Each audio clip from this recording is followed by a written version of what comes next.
ਸਤਿ ਸ਼੍ਰੀ ਅਕਾਲ ਜੀ, ਮੈਂ ਹਾਂ ਹਰਜੋਤ ਕੌਰ। ਤੁਸੀਂ ਵੇਖ ਰਹੇ ਹੋ ਪ੍ਰੋਗਰਾਮ ਖਬਰ ਪੜਤਾਲ।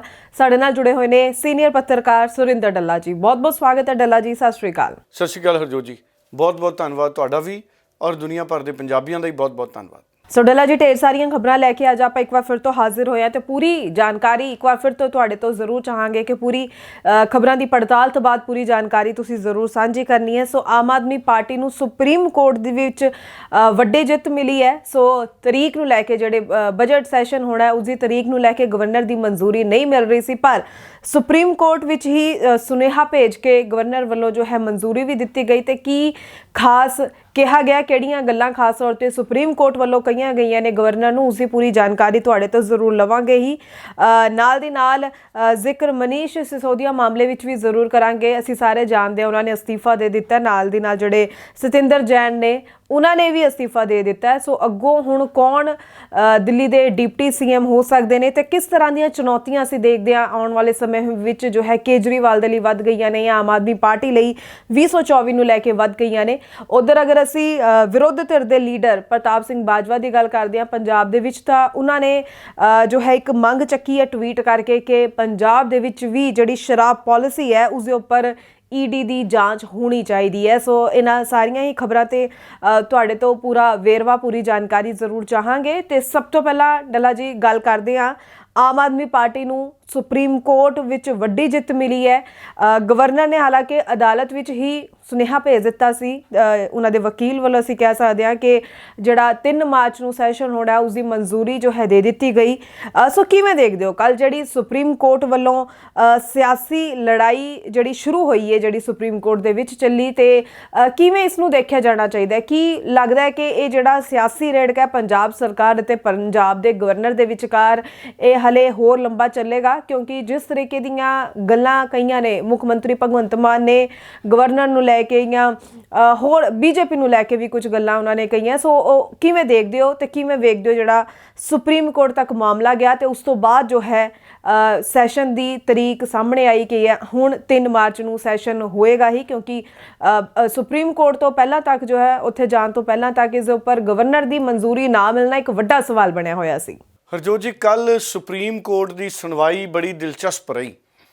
ਸੁਪਰੀਮ ਕੋਰਟ 'ਚ ਪੰਜਾਬ ਸਰਕਾਰ ਪਹੁੰਚੀ ਸੀ ਕਿ ਸਾਨੂੰ 3 ਮਾਰਚ ਤੋਂ ਬਜਟ ਸੈਸ਼ਨ ਦੀ ਮਨਜ਼ੂਰੀ ਦਿੱਤੀ ਜਾਵੇ, ਕਿਉਂਕਿ ਪੰਜਾਬ ਦੇ ਗਵਰਨਰ ਨਾਲ ਰੇੜਕਾ ਚੱਲ ਰਿਹਾ ਸੀ। ਹੁਣ ਪਹਿਲਾਂ ਤਾਂ ਮੈਂ ਇਹ ਦੱਸਦਾ ਕਿ ਜਿਹੜੇ ਚੀਫ ਜਸਟਿਸ ਆਫ ਇੰਡੀਆ ਨੇ, ਜਸਟਿਸ ਚੰਦਰਚੂੜ ਔਰ ਜਸਟਿਸ ਨਰਸਿਮਹਾ, ਇਹਨਾਂ ਦੀ ਬੈਂਚ ਨੇ ਇਹ ਸੁਣਵਾਈ ਕੱਲ ਸ਼ੁਰੂ ਕੀਤੀ ਸੀ। 3:30 ਵਜੇ ਦੇ ਕਰੀਬ ਇਹ ਸੁਣਵਾਈ ਹੈ ਜਿਹੜੀ ਸ਼ੁਰੂ ਹੋਈ ਔਰ ਪੰਜਾਬ ਸਰਕਾਰ ਵੱਲੋਂ ਜਿਹੜੇ ਵਕੀਲ ਪੇਸ਼ ਹੋਏ ਸੀ, ਅਸ਼ੋਕ ਮਨੂ ਸਿੰਘਵੀ, ਇਹ ਵਕੀਲ ਪੇਸ਼ ਹੋਏ ਸੀ ਪੰਜਾਬ ਸਰਕਾਰ ਵੱਲੋਂ, ਭਗਵੰਤ ਮਾਨ ਸਾਹਿਬ ਦੀ ਸਰਕਾਰ ਵੱਲੋਂ।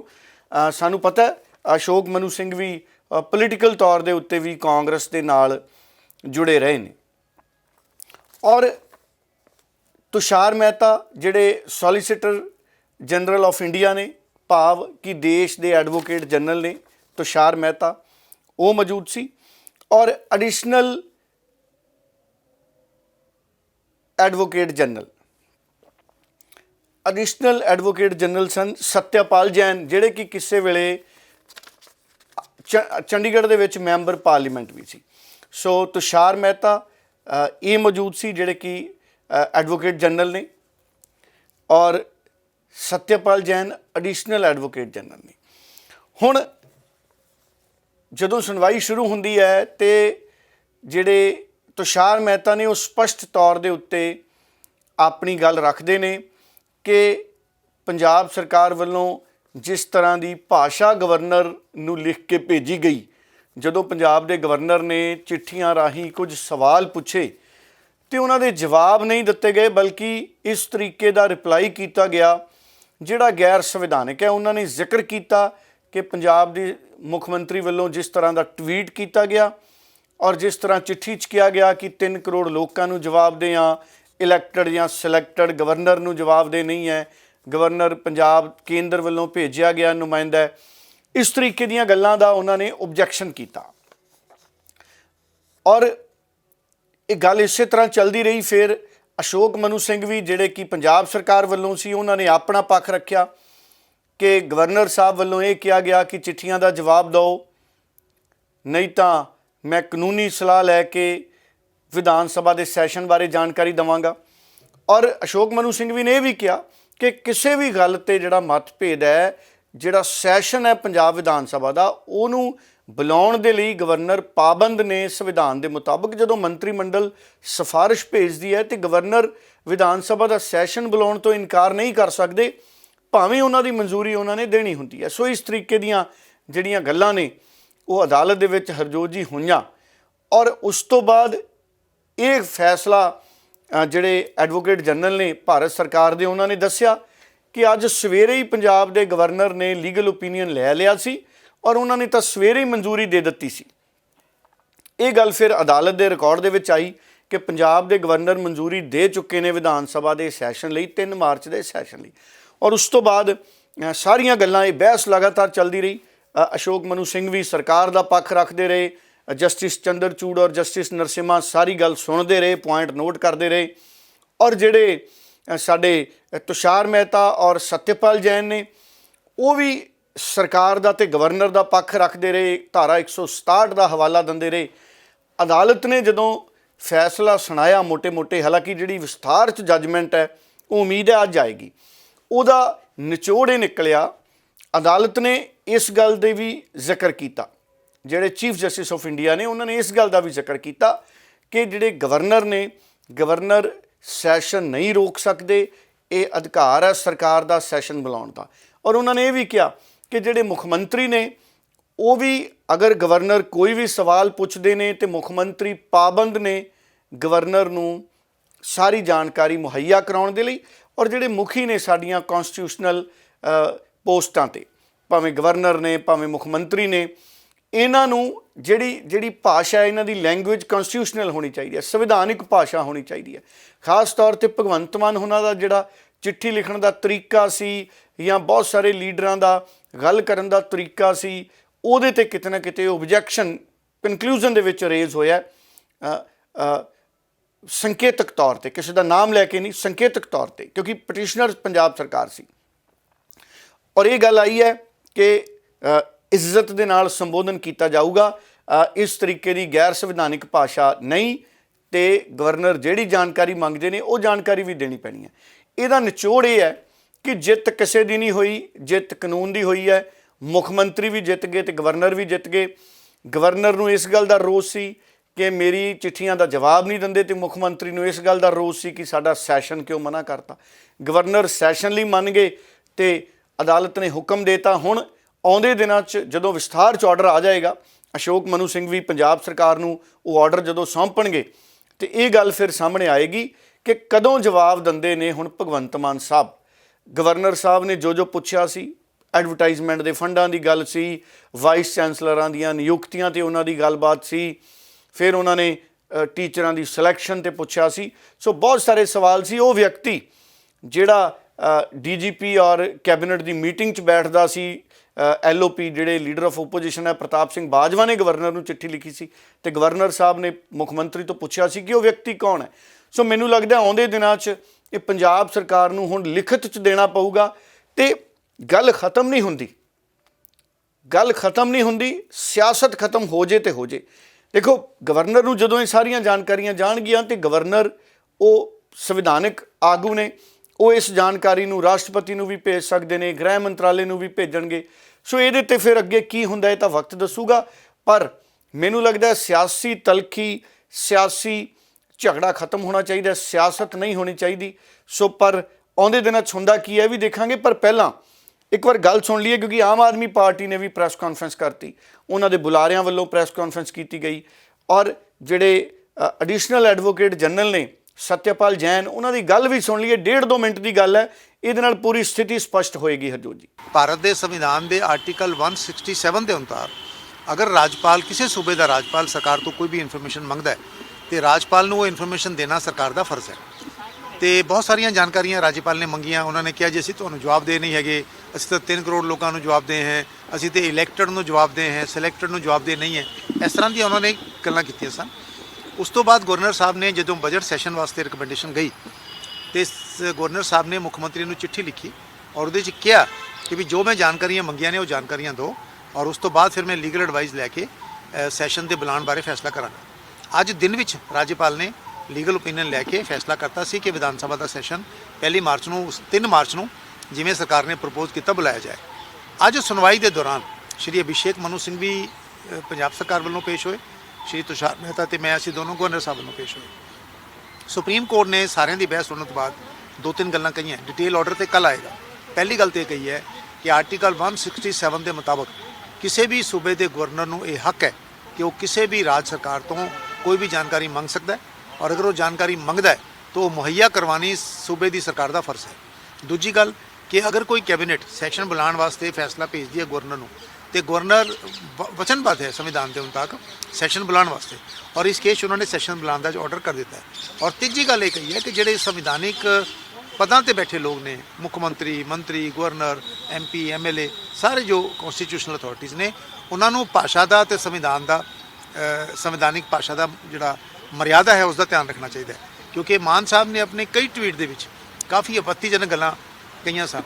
ਸਿਲੈਕਟਡ ਤੇ ਇਲੈਕਟਡ, ਇਹ ਵੀ ਕਿਹਾ ਸੀ ਤੁਸੀਂ ਦੱਸੋ ਤੁਹਾਡੀਆਂ ਕੁਆਲੀਫਿਕੇਸ਼ਨ ਕੀ ਨੇ, ਗਵਰਨਰ ਦੀਆਂ ਕੀ ਕੁਆਲੀਫਿਕੇਸ਼ਨ ਨੇ। ਇਸ ਤਰ੍ਹਾਂ ਦੀ ਜਿਹੜੀ ਗੱਲ ਕੀਤੀ ਸੀ, ਸੁਪਰੀਮ ਕੋਰਟ ਨੇ ਆਪਣੇ ਆਰਡਰ 'ਚ ਲਿਖਿਆ ਕਿ ਦੋਨਾਂ ਧਿਰਾਂ ਨੂੰ ਜਿਹੜਾ ਇੱਕ ਸੰਵਿਧਾਨਿਕ ਮਰਿਆਦਾ ਹੈ ਉਹਦਾ ਧਿਆਨ ਰੱਖਣਾ ਚਾਹੀਦਾ। ਕੱਲ ਆਰਡਰ ਦੀ ਕਾਪੀ ਆਏਗੀ ਤੇ ਡਿਟੇਲ ਆਰਡਰ ਕੱਲ ਮਿਲ ਜਾਏਗਾ। ਲੇਕਿਨ ਦੋਨੋਂ ਗੱਲਾਂ ਗਵਰਨਰ ਸੈਸ਼ਨ ਬੁਲਾਏਗਾ, ਉਹ ਬੁਲਾ ਚੁੱਕੇ ਨੇ, ਔਰ ਮੁੱਖ ਮੰਤਰੀ ਨੂੰ ਤੇ ਸਰਕਾਰ ਨੂੰ ਵੀ ਇਹ ਆਦੇਸ਼ ਚਲਾ ਗਿਆ ਹੈ ਕਿ ਆਰਟੀਕਲ 167 ਦੇ ਮੁਤਾਬਕ ਗਵਰਨਰ ਜੋ ਵੀ ਜਾਣਕਾਰੀ ਮੰਗਣ ਸਰਕਾਰ ਦਾ ਦੇਣਾ ਫਰਜ਼ ਹੈ। ਡੱਲਾ ਜੀ, ਗੱਲ ਹੁਣ ਦਿੱਲੀ ਤੋਂ ਖਬਰ ਜਿਹੜੀ ਹੈ ਉਸ ਦੀ ਕਰ ਲੈਂਦੇ ਆ। ਮਨੀਸ਼ ਸਿਸੋਦੀਆ ਜਿਨ੍ਹਾਂ ਨੂੰ ਕਿ ਗ੍ਰਿਫਤਾਰ ਕਰ ਲਿਆ ਗਿਆ, ਪਰ ਉਸ ਤੋਂ ਬਾਅਦ ਉਹਨਾਂ ਨੇ ਆਪਣਾ ਅਸਤੀਫੇ ਦੀ ਜਿਹੜੀ ਹੈ ਚਿੱਠੀ ਵੀ ਭੇਜ ਦਿੱਤੀ। ਨਾਲ ਦੀ ਨਾਲ ਜਿਹੜੇ ਸਤਿੰਦਰ ਜੈਨ ਜਿਨ੍ਹਾਂ ਨੂੰ ਕਿ ਪਹਿਲਾਂ ਤੋਂ ਹੀ ਗ੍ਰਿਫਤਾਰ ਕੀਤਾ ਹੋਇਆ, ਉਹਨਾਂ ਨੇ ਵੀ ਆਪਣਾ ਅਸਤੀਫਾ ਦੇ ਦਿੱਤਾ। ਸੋ ਹੁਣ ਕੌਣ ਦਿੱਲੀ ਦਾ ਨਵਾਂ ਡਿਪਟੀ CM ਚੁਣਿਆ ਜਾ ਸਕਦਾ ਹੈ? ਨਾਲ ਦੀ ਨਾਲ ਜੇ ਆਪਾਂ ਇੱਕ ਗੱਲ ਕਰੀਏ, ਇੱਕ ਵੱਡਾ ਚੈਲੰਜ ਕਿਸ ਤਰੀਕੇ ਨਾਲ ਆਮ ਆਦਮੀ ਪਾਰਟੀ ਲਈ ਤੁਸੀਂ ਵੇਖਦੇ ਹੋ? ਦਿੱਲੀ ਦੀ ਖਾਸ ਤੌਰ ਤੇ ਗੱਲ ਕਰਦੇ ਹਾਂ, ਅਰਵਿੰਦ ਕੇਜਰੀਵਾਲ ਲਈ ਹੁਣ ਕਿਸ ਤਰ੍ਹਾਂ ਦੀਆਂ ਚੁਣੌਤੀਆਂ, ਕਿਸ ਤਰ੍ਹਾਂ ਦਾ ਮੁਸ਼ਕਿਲ ਭਰਿਆ ਰਸਤਾ ਅਸੀਂ ਵੇਖ ਸਕਦੇ ਹਾਂ? ਆਮ ਆਦਮੀ ਪਾਰਟੀ ਦੀ ਗੱਲ ਕਰੀਏ, ਆਉਣ ਵਾਲੀਆਂ 2024 ਦੇ ਲਈ ਪਹਿਲਾਂ ਤਾਂ ਕਿਤੇ ਲੱਗ ਰਿਹਾ ਸੀ ਕਿ ਪੂਰੀਆਂ ਤਿਆਰੀਆਂ ਜੋ ਹੈ ਆਮ ਆਦਮੀ ਪਾਰਟੀ ਕਰਦੀ ਨਜ਼ਰ ਆ ਰਹੀ ਹੈ, ਪਰ ਇਸ ਤਰ੍ਹਾਂ ਦੀਆਂ ਚੁਣੌਤੀਆਂ ਕਿੰਨੀਆਂ ਕੁ ਵੱਡੀਆਂ ਆਈਆਂ 2024 ਦੇ ਰਸਤੇ ਵਿੱਚ, ਕਿੰਨੀ ਕੁ ਵੱਡੀ ਰੁਕਾਵਟ ਬਣਦੀਆਂ ਦਿਖ ਰਹੀਆਂ ਨੇ? ਹਰਜੋਤ ਜੀ, ਦਿੱਲੀ ਦੇ ਵਿੱਚ ਆਮ ਆਦਮੀ ਪਾਰਟੀ ਕਿਤੇ ਨਾ ਕਿਤੇ ਘਿਰੀ ਹੋਈ ਨਜ਼ਰ ਆਉਂਦੀ ਹੈ। ਸਾਨੂੰ ਪਤਾ ਹੈ ਕਿ ਦਿੱਲੀ ਦੇ ਵਿੱਚ ਮੁੱਖ ਮੰਤਰੀ ਸਣੇ 7 ਮੰਤਰੀ ਬਣਦੇ ਨੇ। 2 ਮੰਤਰੀ, ਇੱਕ ਤਾਂ ਸਤਿੰਦਰ ਜੈਨ ਜਿਹੜੇ ਪਹਿਲਾਂ ਹੀ ਤਿਹਾੜ ਜੇਲ੍ਹ ਦੇ ਵਿੱਚ ਨੇ, ਮਨੀ ਲਾਂਡਰਿੰਗ ਦਾ ਉਹਨਾਂ ਦੇ ਉੱਤੇ ਇਲਜ਼ਾਮ ਹੈ, ਔਰ ਦੂਸਰੇ ਨੇ ਮਨੀਸ਼ ਸਿਸੋਦੀਆ ਜਿਹੜੇ ਇਸ ਵਕਤ CBI ਦੀ ਹਿਰਾਸਤ 'ਚ ਨੇ। 4 ਮਾਰਚ ਨੂੰ ਉਹਨਾਂ ਨੂੰ ਪੇਸ਼ ਕੀਤਾ ਜਾਣਾ ਹੈ ਅਦਾਲਤ ਦੇ ਵਿੱਚ, ਜਿਸ ਤੋਂ ਬਾਅਦ ਤੈਅ ਹੋਏਗਾ ਕਿ ਉਹਨਾਂ ਨੂੰ ਕਿੰਨੇ ਦਿਨਾਂ ਲਈ ਜੁਡੀਸ਼ੀਅਲ ਰਿਮਾਂਡ ਤੇ ਭੇਜਿਆ ਜਾਂਦਾ ਹੈ। ਉਂਝ ਜਿਹੜੇ ਐਕਸਪਰਟ ਨੇ ਉਹਨਾਂ ਦਾ ਕਹਿਣਾ ਹੈ ਕਿ ਮਨੀਸ਼ ਸਿਸੋਦੀਆ ਦੀ ਜੇਲ੍ਹ ਯਾਤਰਾ ਲੰਬੀ ਹੋ ਸਕਦੀ ਹੈ, ਕਿਉਂਕਿ ਇਹ ਵੱਡਾ ਮਾਮਲਾ ਹੈ ਜਿਹੜਾ ਦਿੱਲੀ ਦੀ ਐਕਸਾਈਜ਼ ਪਾਲਿਸੀ, ਸ਼ਰਾਬ ਪਾਲਿਸੀ ਨਾਲ ਜੁੜਿਆ ਹੋਇਆ ਮਾਮਲਾ ਹੈ, ਔਰ ਪਹਿਲਾਂ ਵੀ ਕਈ ਮੁਲਜ਼ਮ ਇਹ 'ਚ ਗ੍ਰਿਫਤਾਰ ਹੋਏ ਨੇ ਜਿਨ੍ਹਾਂ ਨੂੰ ਹਜੇ ਜ਼ਮਾਨਤਾਂ ਨਹੀਂ ਹੋਈਆਂ। ਔਰ ਇੱਕ ਮਨੀਸ਼ ਸਿਸੋਦੀਆ ਔਰ ਅਰਵਿੰਦ ਕੇਜਰੀਵਾਲ ਦੇ ਕਰੀਬੀ ਸੀ, ਜਿਹੜੇ ਕਿ ਕਹਿੰਦੇ ਨੇ ਸਰਕਾਰੀ ਗਵਾਹ ਵੀ ਬਣੇ ਨੇ, ਔਰ ਇਹ ਗੱਲਾਂ ਕਈ ਅੱਗੇ ਨਿਕਲਣਗੀਆਂ ਜਿਵੇਂ ਜਿਵੇਂ ਮਾਮਲੇ ਦੀ ਜਾਂਚ ਅੱਗੇ ਵਧੇਗੀ। ਹੁਣ ਅੱਜ ਇਹ ਗੱਲ ਆਈ ਕਿ ਮਨੀਸ਼ ਸਿਸੋਦੀਆ ਔਰ ਸਤਿੰਦਰ ਜੈਨ ਨੇ ਅਸਤੀਫਾ ਭੇਜਿਆ। ਉਹਨਾਂ ਕੋਲੇ ਰਾਹ ਹੈ, ਉਹਨਾਂ ਦੇ ਵਕੀਲ ਉਹਨਾਂ ਨੂੰ ਹਰ ਰੋਜ਼ ਮਿਲ ਸਕਦੇ ਨੇ, ਸੋ ਵਕੀਲਾਂ ਦੇ ਜ਼ਰੀਏ ਉਹਨਾਂ ਨੇ ਅਸਤੀਫਾ ਭੇਜਿਆ ਹੋ ਸਕਦਾ ਹੈ। ਔਰ ਕਹਿੰਦੇ ਅਰਵਿੰਦ ਕੇਜਰੀਵਾਲ ਉਹਨਾਂ ਨੇ ਮਨੀਸ਼ ਸਿਸੋਦੀਆ ਔਰ ਸਤਿੰਦਰ ਜੈਨ ਦਾ ਅਸਤੀਫਾ ਮਨਜ਼ੂਰ ਕਰ ਲਿਆ। ਹੁਣ ਚੁਣੌਤੀ ਅਰਵਿੰਦ ਕੇਜਰੀਵਾਲ ਉਹਨਾਂ ਦੇ ਅੱਗੇ ਇਹ ਹੈ ਕਿ ਮਨੀਸ਼ ਸਿਸੋਦੀਆ ਉਹਨਾਂ ਦੇ ਮਹਿਕਮੇ ਕਿਹਨਾਂ ਨੂੰ ਦਿੱਤੇ ਜਾਣ। ਲਗਭਗ 33 ਮਹਿਕਮੇ ਮਨੀਸ਼ ਸਿਸੋਦੀਆ ਕੋਲੇ ਸੀ, ਕਿਉਂਕਿ 7 ਮਹਿਕਮੇ ਜਿਹੜੇ ਸਤਿੰਦਰ ਜੈਨ ਉਹਨਾਂ ਦੇ ਸੀ ਉਹ ਵੀ ਮਨੀਸ਼ ਸਿਸੋਦੀਆ ਹੀ ਦੇਖ ਰਹੇ ਸੀ। ਕਿ ਇਹ ਮਹਿਕਮੇ ਨੇ ਜਿਹੜੇ ਮਨੀਸ਼ ਸਿਸੋਦੀਆ ਵਾਲੇ, ਕੀ ਇਹ ਸਾਰੇ ਮਹਿਕਮੇ ਹੁਣ ਬਾਕੀ 4 ਮੰਤਰੀਆਂ ਨੂੰ ਤਕਸੀਮ ਕਰਨਗੇ ਅਰਵਿੰਦ ਕੇਜਰੀਵਾਲ, ਜਾਂ ਇਹ ਮਹਿਕਮਿਆਂ ਦੇ ਲਈ ਉਹ ਨਵੇਂ ਮੰਤਰੀਆਂ ਨੂੰ ਚੁਣਨਗੇ? ਕੀ ਇਹਨਾਂ 4 ਮੰਤਰੀਆਂ 'ਚੋਂ ਕਿਸੇ ਨੂੰ ਡਿਪਟੀ ਮੁੱਖ ਮੰਤਰੀ ਪ੍ਰਮੋਟ ਕਰਨਗੇ, ਜਾਂ ਡਿਪਟੀ ਮੁੱਖ ਮੰਤਰੀ ਉਹ ਨਵਾਂ ਲੈ ਕੇ ਆਉਣਗੇ? ਕੀ ਅਰਵਿੰਦ ਕੇਜਰੀਵਾਲ ਖੁਦ ਮੰਤਰੀ ਦੇ ਤੌਰ ਤੇ ਸਾਰੇ ਅਹੁਦੇ ਆਪਣੇ ਕੋਲੇ ਰੱਖਣਗੇ, ਕਿਉਂਕਿ ਪਹਿਲਾਂ ਉਹਨਾਂ ਕੋਲੇ ਸਿੱਧਾ ਮਹਿਕਮਾ ਕੋਈ ਨਹੀਂ, ਜਾਂ ਉਹ ਨਵੇਂ 2 ਮੰਤਰੀ ਜਾਂ ਇੱਕ ਡਿਪਟੀ ਮੁੱਖ ਮੰਤਰੀ ਬਣਾਉਣਗੇ? ਉਂਝ ਕਹਿੰਦੇ ਆਮ ਆਦਮੀ ਪਾਰਟੀ ਦੇ ਕਈ ਵਿਧਾਇਕ ਨੇ ਜਿਹੜੇ ਮੰਤਰੀ ਬਣਨ ਦੀ ਦੌੜ ਦੇ ਵਿੱਚ ਨੇ, ਹੋ ਸਕਦਾ ਕਿਸੇ ਦੀ ਲੋਟਰੀ ਡਿਪਟੀ ਮੁੱਖ ਮੰਤਰੀ ਦੇ ਤੌਰ ਤੇ ਵੀ ਲੱਗੇ, ਜਾਂ ਜਿਹੜੇ ਬਾਕੀ ਮੰਤਰੀ ਨੇ ਉਹਨਾਂ ਦੇ ਵਿੱਚੋਂ ਕਿਸੇ ਨੂੰ ਮੰਤਰੀ ਬਣਾਇਆ ਜਾਵੇ। ਪਰ ਜਿਹੜੇ ਪੋਲੀਟੀਕਲ ਐਕਸਪਰਟ ਨੇ ਉਹ ਹਾਲਾਤਾਂ ਨੂੰ ਬਹੁਤ ਵੱਖਰੀ ਤਰ੍ਹਾਂ ਨਾਲ ਦੇਖਦੇ ਨੇ, ਕਿਉਂਕਿ ਜਦੋਂ ਦੇ ਮਨੀਸ਼ ਸਿਸੋਦੀਆ ਗ੍ਰਿਫਤਾਰ ਹੋਏ ਨੇ ਭਾਰਤੀ ਜਨਤਾ ਪਾਰਟੀ ਬਹੁਤ ਹਮਲਾਵਰ ਆਮ ਆਦਮੀ ਪਾਰਟੀ ਤੇ ਹੋਈ ਹੈ। ਬਹੁਤ ਸਾਰੇ ਲੀਡਰ ਨੇ, ਭਾਵੇਂ ਸੰਬਿਤ ਪਾਤਰਾ ਨੇ, ਭਾਵੇਂ ਅਨੁਰਾਗ ਠਾਕੁਰ ਨੇ, ਭਾਵੇਂ ਕਪਿਲ ਮਿਸ਼ਰਾ ਨੇ, ਜਿਹੜੇ ਬੀਜੇਪੀ ਦੇ ਲੀਡਰ ਨੇ ਬਹੁਤ ਸਾਰੇ, ਉਹ ਸਾਰੇ ਲੀਡਰਾਂ ਦਾ ਲਗਾਤਾਰ ਇਹ ਇਲਜ਼ਾਮ ਹੈ ਕਿ ਆਮ ਆਦਮੀ ਪਾਰਟੀ ਲਗਾਤਾਰ ਸਿੱਖਿਆ ਦੀ ਗੱਲ ਕਰ ਰਹੀ ਹੈ ਮਨੀਸ਼ ਸਿਸੋਦੀਆ ਨਾਲ ਜੋੜ ਕੇ, ਜਦਕਿ ਸ਼ਰਾਬ ਦਾ ਮਹਿਕਮਾ ਵੀ ਮਨੀਸ਼ ਸਿਸੋਦੀਆ ਕੋਲੇ ਸੀ। ਇੱਥੋਂ ਤੱਕ ਇਤਰਾਜ਼ ਬੀਜੇਪੀ ਦੇ ਲੀਡਰ ਜਤਾ ਰਹੇ ਨੇ ਕਿ ਆਮ ਆਦਮੀ ਪਾਰਟੀ ਸ਼ਰਾਬ ਪਾਲਿਸੀ ਤੇ ਕਿਸੇ ਤਰ੍ਹਾਂ ਦੀ ਗੱਲ ਲੋਕਾਂ ਵਿੱਚ ਨਹੀਂ ਦੱਸ ਰਹੀ, ਸਿਰਫ ਤੇ ਸਿਰਫ ਸਿੱਖਿਆ ਔਰ ਸਕੂਲਾਂ ਦੀ ਗੱਲ ਹੈ ਜਿਹੜੀ ਆਮ ਆਦਮੀ ਪਾਰਟੀ ਕਰ ਰਹੀ ਹੈ। ਬੀਜੇਪੀ ਦੇ ਲੀਡਰ ਇਹ ਵੀ ਕਹਿ ਰਹੇ ਨੇ ਕਿ ਆਮ ਆਦਮੀ ਪਾਰਟੀ 2011 'ਚ ਇਮਾਨਦਾਰੀ ਔਰ ਕਰਪਸ਼ਨ ਦੇ ਖਿਲਾਫ ਮੂਵਮੈਂਟ ਦੇ ਵਿੱਚੋਂ ਨਿਕਲੀ ਸੀ, ਜਦੋਂ ਅੰਨਾ ਹਜ਼ਾਰੇ ਅੰਦੋਲਨ ਕਰਨ ਆਏ। ਤੇ ਬੀਜੇਪੀ ਕਹਿ ਰਹੀ ਹੈ ਕਿ ਆਮ ਆਦਮੀ ਪਾਰਟੀ ਨੇ ਸ਼ਰਾਬ ਪਾਲਿਸੀ ਦੇ ਜ਼ਰੀਏ ਵੱਡੀ ਰਿਸ਼ਵਤ ਕੀਤੀ ਹੈ ਔਰ ਵੱਡਾ ਪੈਸਾ ਵਸੂਲਿਆ, ਜਦਕਿ ਆਮ ਆਦਮੀ ਪਾਰਟੀ ਮੁੱਢੋਂ ਨਕਾਰ ਰਹੀ ਹੈ। ਅਰਵਿੰਦ ਕੇਜਰੀਵਾਲ ਕਹਿ ਰਹੇ ਨੇ ਕਿ ਮਨੀਸ਼ ਸਿਸੋਦੀਆ ਦੇ ਘਰੋਂ ਕੁਝ ਨਹੀਂ ਮਿਲਿਆ, ਪਿੰਡੋਂ ਕੁਝ ਨਹੀਂ ਮਿਲਿਆ, ਬੈਂਕ ਲੋਕਰਾਂ 'ਚ ਕੁਝ ਨਹੀਂ ਮਿਲਿਆ। ਆਮ ਆਦਮੀ ਪਾਰਟੀ ਨੂੰ ਝੂਠਾ ਫਸਾਇਆ ਜਾ ਰਿਹਾ ਹੈ ਕਿਉਂਕਿ ਨਰਿੰਦਰ ਮੋਦੀ ਨੂੰ ਡਰ ਲੱਗਦਾ ਹੈ ਅਰਵਿੰਦ ਕੇਜਰੀਵਾਲ ਤੋਂ, ਆਮ ਆਦਮੀ ਪਾਰਟੀ ਤੋਂ। ਆਮ ਆਦਮੀ ਪਾਰਟੀ ਦੇ ਸਾਰੇ ਲੀਡਰ ਇਹ ਗੱਲਾਂ ਕਹਿ ਰਹੇ ਨੇ। ਹੁਣ ਸਵਾਲ ਇਹ ਹੈ ਕਿ ਨਰਿੰਦਰ ਮੋਦੀ ਨੂੰ ਕੀ ਸੱਚਮੁੱਚ ਅਰਵਿੰਦ ਕੇਜਰੀਵਾਲ ਤੋਂ ਡਰ ਲੱਗਦਾ ਹੈ? ਇਹ ਨਰਿੰਦਰ ਮੋਦੀ ਦੱਸ ਸਕਦੇ ਨੇ, ਪਰ ਬੀਜੇਪੀ ਇਸ ਗੱਲ ਨਾਲ ਸਹਿਮਤ ਨਹੀਂ ਹੈ। ਬੀਜੇਪੀ ਦਾ ਕਹਿਣਾ ਹੈ ਕਿ ਆਮ ਆਦਮੀ ਪਾਰਟੀ ਸਿਰਫ ਮਾਰਕੀਟਿੰਗ ਕਰ ਰਹੀ ਹੈ, ਮੈਨੇਜਮੈਂਟ ਕਰ ਰਹੀ ਹੈ, ਇਸ਼ਤਿਹਾਰਾਂ ਦੇ ਜ਼ਰੀਏ ਆਪਣੇ ਆਪ ਨੂੰ ਮੁਕਾਬਲੇ 'ਚ ਲਿਆ ਰਹੀ ਹੈ 2024 ਦੀਆਂ ਚੋਣਾਂ ਦੇ। ਉਂਝ ਦੇਖਿਆ ਜਾਵੇ ਤਾਂ ਵਿਰੋਧੀ ਧਿਰਾਂ ਦੇ ਬਹੁਤ ਸਾਰੇ ਲੀਡਰ ਨੇ, ਜਦੋਂ ਪੰਜਾਬ 'ਚ ਆਮ ਆਦਮੀ ਪਾਰਟੀ ਨੇ ਸਰਕਾਰ ਬਣਾਈ ਤੇ ਉਹ ਇਹ ਮੰਨਣ ਲੱਗ ਗਏ ਕਿ ਦਿੱਲੀ ਤੋਂ ਬਾਅਦ ਪੰਜਾਬ 'ਚ ਆਮ ਆਦਮੀ ਪਾਰਟੀ ਨੇ ਸਰਕਾਰ ਬਣਾ ਲਈ, 3 ਵਾਰ ਦਿੱਲੀ 'ਚ ਸਰਕਾਰ ਬਣਾ ਲਈ, ਦਿੱਲੀ ਦੇ ਵਿੱਚ ਨਗਰ ਨਿਗਮਾਂ ਦੀਆਂ ਚੋਣਾਂ ਜਿੱਤ ਲਈਆਂ, ਗੁਜਰਾਤ ਆਮ ਆਦਮੀ ਪਾਰਟੀ ਗਈ ਤੇ ਪਹਿਲੀ ਵਾਰ 'ਚ 7 ਐਮਐਲਏ ਬਣਾ ਲਏ, ਕੌਮੀ ਪਾਰਟੀ ਦਾ ਦਰਜਾ ਹਾਸਲ ਕਰ ਲਿਆ। ਕਿਤੇ ਨਾ ਕਿਤੇ ਵਿਰੋਧੀ ਇਹ ਮੰਨਣ ਲੱਗ ਗਏ ਸੀ ਕਿ ਨਰਿੰਦਰ ਮੋਦੀ ਉਹਨਾਂ ਦੇ ਖਿਲਾਫ ਦੇ ਸਾਹਮਣੇ ਅਗਰ ਕੋਈ ਪ੍ਰਧਾਨ ਮੰਤਰੀ ਦਾ ਚਿਹਰਾ ਸਰਬ ਪ੍ਰਮਾਣਿਤ ਬਣ ਸਕਦਾ ਹੈ ਵੱਖ-ਵੱਖ ਰਾਜਨੀਤਿਕ ਪਾਰਟੀਆਂ ਦੇ ਵਿੱਚ, ਤੇ ਉਹਨਾਂ ਦੇ ਵਿੱਚੋਂ ਅਰਵਿੰਦ ਕੇਜਰੀਵਾਲ ਵੀ ਇੱਕ ਨੇ। ਭਾਵੇਂ ਬਹੁਤ ਸਾਰੇ ਲੀਡਰ ਨੇ, ਸਾਨੂੰ ਪਤਾ ਹੈ, ਜਾਂਦੇ ਵੀ ਰਹਿੰਦੇ ਨੇ। ਪਿੱਛੇ ਜੇ ਤੇਲੰਗਾਨਾ ਗਏ ਭਗਵੰਤ ਮਾਨ, ਉਹਨਾਂ ਦੇ ਨਾਲ ਚੰਗੀ ਬਣਦੀ ਹੈ ਅਰਵਿੰਦ ਕੇਜਰੀਵਾਲ ਦੀ, ਭਗਵੰਤ ਮਾਨ ਦੀ। ਪਰ ਬਹੁਤ ਸਾਰੇ ਲੀਡਰਾਂ ਦਾ ਇਹ ਮੰਨਣਾ ਹੈ ਕਿ ਵਿਰੋਧੀ ਧਿਰ 'ਚ ਜਾਂ ਤੀਸਰੇ ਮੋਰਚੇ ਦੇ ਵਿੱਚ ਅਰਵਿੰਦ ਕੇਜਰੀਵਾਲ 2024 ਤੋਂ ਪਹਿਲਾਂ ਇੱਕ ਵੱਡਾ ਚਿਹਰਾ ਬਣ ਸਕਦੇ ਸੀ। ਹੁਣ ਮਨੀਸ਼ ਸਿਸੋਦੀਆ ਦੇ ਅੰਦਰ ਜਾਣ ਦੇ ਨਾਲ, ਸਤਿੰਦਰ ਜੈਨ ਦੇ ਜੇਲ੍ਹ ਜਾਣ ਦੇ ਨਾਲ ਕਿਤੇ ਨਾ ਕਿਤੇ ਜਿਹੜੀਆਂ ਖੱਬੀਆਂ ਤੇ ਸੱਜੀਆਂ ਬਾਹਾਂ ਸੀ ਅਰਵਿੰਦ ਕੇਜਰੀਵਾਲ ਦੀਆਂ, ਇਹ ਮੰਨਿਆ ਜਾ ਸਕਦਾ ਹੈ ਕਿ ਅਰਵਿੰਦ ਕੇਜਰੀਵਾਲ ਨੂੰ ਵੱਡਾ ਝਟਕਾ ਲੱਗਿਆ ਇਸ ਰੂਪ 'ਚ, ਔਰ ਸੱਜੀਆਂ ਖੱਬੀਆਂ ਬਾਹਾਂ ਜੇਲ੍ਹ ਚਲੀਆਂ ਗਈਆਂ ਨੇ। ਹੁਣ ਅਰਵਿੰਦ ਕੇਜਰੀਵਾਲ ਦੇ ਕੋਲ ਜਿਹੜੇ ਖਾਸ ਉਹਨਾਂ ਦੇ ਸਿਪਾਹ ਸਲਾਰ ਸੀ, ਹਾਲਾਂਕਿ ਹੁਣ ਭਗਵੰਤ ਮਾਨ ਬਿਲਕੁਲ ਨਾਲ ਨੇ ਅਰਵਿੰਦ ਕੇਜਰੀਵਾਲ ਦੇ, ਮਨੀਸ਼ ਸਿਸੋਦੀਆ ਦੇ ਘਰ ਵੀ ਜਾ ਕੇ ਆਏ ਤੇ ਅਰਵਿੰਦ ਕੇਜਰੀਵਾਲ ਦੇ ਨਾਲ ਭਗਵੰਤ ਮਾਨ ਗਏ। ਭਗਵੰਤ ਮਾਨ ਨੇ ਬਕਾਇਦਾ ਦਿੱਲੀ ਦੇ ਵਿੱਚ ਡੇਰਾ ਲਾਇਆ। ਮਨੀਸ਼ ਸਿਸੋਦੀਆ ਜਦੋਂ ਅੰਦਰ ਚਲੇ ਗਏ ਤੇ ਭਗਵੰਤ ਮਾਨ ਨੇ ਬਹੁਤ ਸਰਗਰਮ ਭੂਮਿਕਾ ਨਿਭਾਈ, ਮੀਡੀਆ ਦੇ ਵੀ ਰੂਬਰੂ ਭਗਵੰਤ ਮਾਨ ਹੋਏ। ਇਸ ਕਰਕੇ ਹੁਣ ਕਿਤੇ ਨਾ ਕਿਤੇ ਦੋਵੇਂ ਵੱਡੇ ਮੁੱਖ ਮੰਤਰੀ ਅਰਵਿੰਦ ਕੇਜਰੀਵਾਲ ਤੇ ਭਗਵੰਤ ਮਾਨ, ਇਹਨਾਂ ਦੋਨਾਂ ਦੇ ਆਲੇ ਦੁਆਲੇ ਆਮ ਆਦਮੀ ਪਾਰਟੀ ਹੈ ਜਿਹੜੀ ਉਹ ਅੱਗੇ ਵਧਣ ਦੀ ਸੋਚੇਗੀ। ਪਰ ਸਵਾਲ ਇਹ ਹੈ, ਜਿਵੇਂ ਤੁਸੀਂ ਪੁੱਛਿਆ ਵੀ ਹੈ, ਮੈਨੂੰ ਲੱਗਦਾ ਹੈ 2024 ਨੂੰ 1 ਸਾਲ ਤੇ ਕੁਝ ਮਹੀਨੇ ਬਾਕੀ ਦੇ, ਅਪ੍ਰੈਲ 'ਚ ਅਗਲੇ ਸਾਲ ਵੋਟਾਂ ਪੈਣੀਆਂ ਨੇ। ਸੋ ਮੈਂ ਕਹੂੰਗਾ ਕਿ 1 ਸਾਲ 2 ਮਹੀਨੇ ਹਜੇ ਪਏ ਨੇ ਔਰ ਮਈ ਅਗਲੇ ਸਾਲ ਸਰਕਾਰ ਚੁਣੀ ਜਾਣੀ ਹੈ। ਸੋ 14 ਮਹੀਨੇ ਕਹਿ ਸਕਦੇ ਹਾਂ, ਸਾਲ ਦੇ 12 ਮਹੀਨੇ ਤੇ 2 ਮਹੀਨੇ ਹੋਰ, 14 ਮਹੀਨੇ। ਉਂਝ ਨਵੀਂ ਸਰਕਾਰ ਬਣਨ ਨੂੰ 15 ਮਹੀਨੇ ਪਏ ਨੇ। ਅਗਰ ਮਨੀਸ਼ ਸਿਸੋਦੀਆ ਅਗਲੇ ਕੁਝ ਮਹੀਨਿਆਂ ਦੇ ਵਿੱਚ ਬਾਹਰ ਆ ਜਾਂਦੇ ਨੇ, ਜ਼ਮਾਨਤ ਤੇ ਬਾਹਰ ਆ ਜਾਂਦੇ ਨੇ, ਉਹਦੇ ਨਾਲ ਆਮ ਆਦਮੀ ਪਾਰਟੀ ਕੋਲੇ ਮੌਕਾ ਹੈ ਕਿ ਆਮ ਆਦਮੀ ਪਾਰਟੀ ਦੁਬਾਰਾ ਸੰਗਠਿਤ ਹੋਵੇ। ਹਾਲਾਂਕਿ ਅਰਵਿੰਦ ਕੇਜਰੀਵਾਲ ਅਡਿੱਗ ਨੇ, ਅਰਵਿੰਦ ਕੇਜਰੀਵਾਲ ਉਸੇ ਤਰ੍ਹਾਂ ਮਿਹਨਤ ਕਰਨਗੇ, ਪਾਰਟੀ ਨੂੰ ਅੱਗੇ ਲੈ ਕੇ ਜਾਣਗੇ, ਪਰ ਫਿਰ ਵੀ ਮਨੀਸ਼ ਸਿਸੋਦੀਆ ਔਰ ਜਿਹੜੇ ਉਹਨਾਂ ਦੇ ਸਿਹਤ ਮੰਤਰੀ ਸੀ, ਉਹਨਾਂ ਦੀ ਇੱਕ ਵੱਡੀ ਭੂਮਿਕਾ ਸੀ। ਸੋ ਸਤਿੰਦਰ ਜੈਨ ਔਰ ਮਨੀਸ਼ ਸਿਸੋਦੀਆ, ਇਹਨਾਂ ਦੀ ਵੱਡੀ ਭੂਮਿਕਾ ਸੀ ਅਰਵਿੰਦ ਕੇਜਰੀਵਾਲ ਦੇ ਨਾਲ ਸੰਗਠਨ ਨੂੰ ਅੱਗੇ ਕਰਨ 'ਚ। ਹੁਣ ਵੀ ਅਗਰ ਇਹਨਾਂ ਦੀ ਜ਼ਮਾਨਤ ਨਿਕਟ ਭਵਿੱਖ 'ਚ ਹੋ ਜਾਂਦੀ ਹੈ ਤੇ ਅਰਵਿੰਦ ਕੇਜਰੀਵਾਲ ਕੋਲੇ ਮੌਕਾ ਹੈ ਦੁਬਾਰਾ ਆਪਣੀ ਪਾਰਟੀ ਦੇ ਅਭਿਆਨ ਨੂੰ ਤਕੜਾ ਕਰਨ 'ਚ। ਉਂਝ ਰਾਘਵ ਚੱਡਾ ਅਰਵਿੰਦ ਕੇਜਰੀਵਾਲ ਦੇ ਕੋਲ ਉਪਲਬਧ ਨੇ, ਜਿਹੜੇ ਇੱਕ ਵੱਡਾ ਚਿਹਰਾ ਦੇਸ਼ ਦੇ ਵਿੱਚ ਆਮ ਆਦਮੀ ਪਾਰਟੀ ਦੇ ਰੂਪ 'ਚ ਪਹਿਚਾਣ ਬਣਾ ਚੁੱਕੇ ਨੇ। ਹੁਣ ਦੇਖਣ ਵਾਲੀ ਗੱਲ ਇਹ ਰਹੇਗੀ ਕਿ ਆਮ ਆਦਮੀ ਪਾਰਟੀ ਲਗਾਤਾਰ ਇਹ ਕਹਿ ਰਹੀ ਹੈ ਕਿ ਭਾਰਤ ਨੂੰ 2024 ਚ ਨੰਬਰ 1 ਬਣਾਉਣਾ ਹੈ। ਮਤਲਬ ਕਿਤੇ ਨਾ ਕਿਤੇ ਆਮ ਆਦਮੀ ਪਾਰਟੀ ਅਰਵਿੰਦ ਕੇਜਰੀਵਾਲ ਨੂੰ ਨਰਿੰਦਰ ਮੋਦੀ ਦੇ ਸਾਹਮਣੇ 2024 ਚ ਪ੍ਰਧਾਨ ਮੰਤਰੀ ਦੇ ਚਿਹਰੇ ਦੇ ਤੌਰ ਤੇ ਤਾਂ ਪ੍ਰੈਜ਼ੈਂਟ ਕਰ ਚੁੱਕੀ ਹੈ।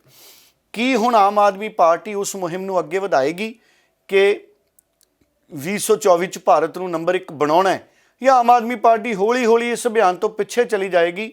ਜਿਵੇਂ ਹਿਮਾਚਲ ਚੋਣਾਂ 'ਚ ਪਹਿਲਾਂ ਸਤਿੰਦਰ ਜੈਨ ਬਹੁਤ ਸਰਗਰਮ ਸੀ, ਫਿਰ ਮਨੀਸ਼ ਸਿਸੋਦੀਆ ਬਹੁਤ ਸਰਗਰਮ ਸੀ, ਲੇਕਿਨ ਹੌਲੀ ਹੌਲੀ ਹਿਮਾਚਲ ਚੋਣਾਂ ਤੋਂ ਆਮ ਆਦਮੀ ਪਾਰਟੀ ਨੇ ਹੱਥ ਘੁੱਟਿਆ ਤੇ ਗੁਜਰਾਤ ਵਾਲੇ ਪਾਸੇ ਸ਼ਿਫਟ ਕੀਤਾ। ਹੁਣ ਇਸ ਬਾਰੇ ਕਈ ਸੂਬਿਆਂ ਦੇ ਵਿੱਚ ਚੋਣਾਂ ਨੇ, ਦੇਸ਼ ਦੇ ਲਗਭਗ 2-3 ਸੂਬਿਆਂ 'ਚ ਤਾਂ ਚੋਣਾਂ ਹੋ ਗਈਆਂ, 5, 6, 7, 8 ਸੂਬਿਆਂ 'ਚ ਹੋਰ ਚੋਣਾਂ ਹੋ ਸਕਦੀਆਂ ਨੇ। ਕਿ ਉਹਨਾਂ ਸਾਰਿਆਂ ਦੇ ਵਿੱਚ ਆਮ ਆਦਮੀ ਪਾਰਟੀ ਹੱਥ ਅਜ਼ਮਾਏਗੀ? ਹੁਣ ਆਮ ਆਦਮੀ ਪਾਰਟੀ ਕੌਮੀ ਪਾਰਟੀ ਹੈ, ਝਾੜੂ ਦੇ ਚੋਣ ਨਿਸ਼ਾਨ 'ਤੇ ਆਮ ਆਦਮੀ ਪਾਰਟੀ ਪੂਰੇ ਦੇਸ਼ 'ਚ ਚੋਣਾਂ ਲੜ ਸਕਦੀ ਹੈ। ਸੋ ਬੜੀਆਂ ਦਿਲਚਸਪ ਰਹਿਣਗੀਆਂ ਆਉਂਦੇ ਦਿਨਾਂ ਦੇ ਵਿੱਚ ਸਥਿਤੀਆਂ। ਹਰਜੋਤ ਜੀ, ਅਗਰ ਸਤਿੰਦਰ ਜੈਨ ਔਰ ਮਨੀਸ਼ ਸਿਸੋਦੀਆ ਜਲਦੀ ਬਾਹਰ ਨਹੀਂ ਆਉਂਦੇ, ਫਿਰ ਆਮ ਆਦਮੀ ਪਾਰਟੀ ਦੀ 2024 ਦੇ ਅਭਿਆਨ ਨੂੰ ਸੱਟ ਲੱਗ ਸਕਦੀ ਹੈ। ਸੋ ਇਹ ਬਹੁਤ ਦੇਖਣ ਵਾਲੀ ਗੱਲ ਹੋਏਗੀ, ਕਿਉਂਕਿ ਹੁਣ ਜ਼ਿੰਮੇਵਾਰੀ ਰਾਘਵ ਚੱਡਾ ਔਰ ਭਗਵੰਤ ਮਾਨ ਉਹਨਾਂ ਦੇ ਮੋਢਿਆਂ ਤੇ ਜ਼ਿਆਦਾ ਰਹੇਗੀ। ਭਗਵੰਤ ਮਾਨ ਵੀ ਸਾਨੂੰ ਆਉਂਦੇ ਦਿਨਾਂ ਦੇ ਵਿੱਚ ਪੰਜਾਬ ਦੇ ਨਾਲ ਦਿੱਲੀ ਦੇ ਵਿੱਚ ਔਰ ਦੇਸ਼ ਦੇ ਹੋਰ ਸੂਬਿਆਂ 'ਚ ਆਮ ਆਦਮੀ ਪਾਰਟੀ ਲਈ ਸਰਗਰਮੀ ਵਿਖਾਉਂਦੇ ਨਜ਼ਰ ਆ ਸਕਦੇ ਨੇ। ਡੱਲਾ ਜੀ, ਪੰਜਾਬ ਵਿੱਚ ਵਿਰੋਧੀ ਧਿਰ ਦੇ ਜਿਹੜੇ ਲੀਡਰ ਨੇ ਪ੍ਰਤਾਪ ਸਿੰਘ ਬਾਜਵਾ, ਸੋ ਉਹਨਾਂ ਨੇ ਇੱਕ ਟਵੀਟ ਕੀਤਾ ਹੈ। ਟਵੀਟ ਕਰਕੇ ਉਹਨਾਂ ਨੇ ਮੰਗ ਕੀਤੀ ਹੈ, ਸੋ ਉਸ ਟਵੀਟ ਦਾ ਜ਼ਿਕਰ ਕਰਨਾ ਵੀ ਬਹੁਤ ਹੀ ਜ਼ਰੂਰੀ ਬਣਦਾ ਹੈ। ਸੋ ਜਿਵੇਂ ਦਿੱਲੀ ਦੀ ਸ਼ਰਾਬ ਪਾਲਿਸੀ ਦੀ ਜਾਂਚ ਹੋ ਰਹੀ ਹੈ, ਉਸੇ ਤਰੀਕੇ ਨਾਲ ਪੰਜਾਬ ਵਿੱਚ ਵੀ ਈਡੀ ਜੋ ਹੈ ਸ਼ਰਾਬ ਪਾਲਿਸੀ ਦੀ ਜਾਂਚ ਕਰੇ, ਇਹ ਮੰਗ ਕੀਤੀ ਹੈ ਵਿਰੋਧੀ ਧਿਰ ਦੇ ਜਿਹੜੇ ਲੀਡਰ ਨੇ ਪ੍ਰਤਾਪ ਸਿੰਘ ਬਾਜਵਾ। ਬਕਾਇਦਾ ਉਹਨਾਂ ਨੇ ਟਵੀਟ ਕਰਕੇ ਇਹ ਮੰਗ ਕੀਤੀ ਹੈ। ਸੋ ਤੁਸੀਂ ਇਸ ਟਵੀਟ ਨੂੰ ਕਿਵੇਂ ਦੇਖਦੇ ਹੋ? ਜਿਹੜੀ ਮੰਗ ਉਹਨਾਂ ਨੇ ਆਪਣੀ ਟਵੀਟ ਕਰਕੇ ਕੀਤੀ ਹੈ, ਉਸ ਨੂੰ ਕਿਵੇਂ ਵੇਖਦੇ ਹੋ ਤੁਸੀਂ?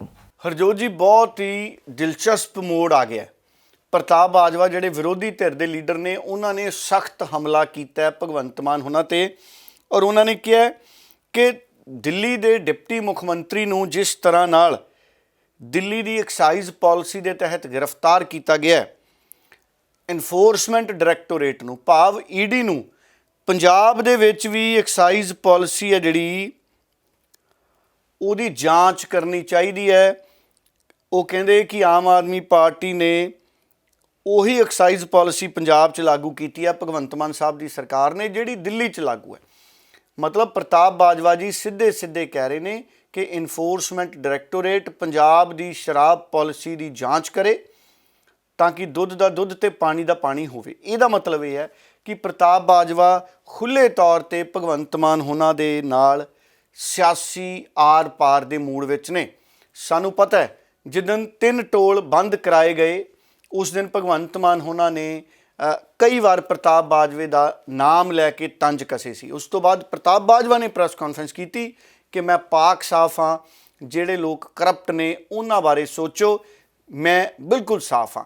ਔਰ ਪ੍ਰਤਾਪ ਬਾਜਵਾ ਹੋਣਾ ਨੇ ਵੀ ਸਿੱਧਾ ਜਵਾਬ ਭਗਵੰਤ ਮਾਨ ਨੂੰ ਦਿੱਤਾ ਸੀ। ਪਰ ਲਗਾਤਾਰ ਕਦੀ ਪ੍ਰਤਾਪ ਬਾਜਵਾ ਕਦੀ ਭਗਵੰਤ ਮਾਨ ਇੱਕ ਦੂਸਰੇ ਨੂੰ ਪੋਲੀਟੀਕਲ ਤੌਰ ਤੇ ਜਵਾਬ ਦੇ ਰਹੇ ਨੇ। ਔਰ ਹੁਣ ਇੱਕ ਵੱਡਾ ਹਮਲਾ ਪ੍ਰਤਾਪ ਬਾਜਵਾ ਨੇ ਕੀਤਾ ਹੈ।